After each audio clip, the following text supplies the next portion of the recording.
So before this assignment, I had actually never heard of Google's advanced search option before, which is actually crazy because I've taken like lots of English classes and like this would have for sure come in handy like a lot throughout my education. So it's kind of crazy I hadn't heard of it. I've used like Google Scholar, but I've never used this side of like Google before. So it was really interesting to me and I will for sure be using it again in later assignments. But I actually, after searching myself, was able to find a lot of information online about like just a lot of different people who share my name. I guess my like almost every single link that pulled up had someone named Riley Cannon or like, some combination of those names, which was surprising to me because I just like didn't think that there were that many things online with those names in it. The only things I found that were like specifically about me where I found a link to my Pinterest account, and I also found a link to my Facebook account.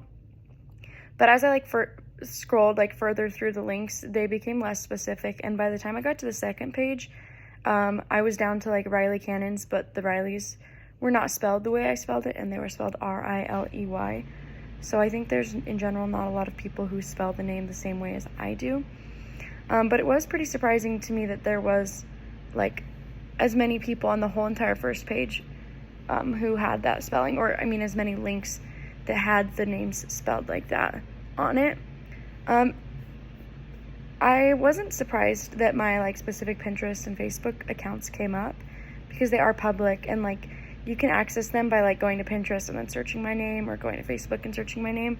So I guess it's not surprising that you can see them. Because it just brings them up quicker than going like roundabout through like the specific Facebook page finding it. And there also wasn't really anything about me that I didn't expect to see. Like, I mean, my Facebook information is there, but there wasn't like anything private.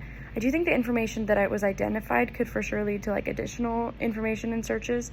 Like for instance, on my Facebook, it says where I went to high school, and it says like my relatives and where I've lived and stuff.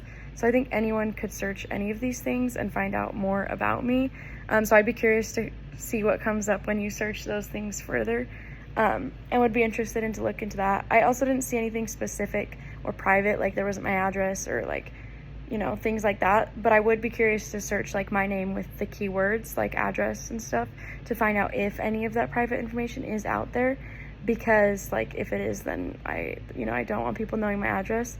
So I would be curious to look into that and search that more.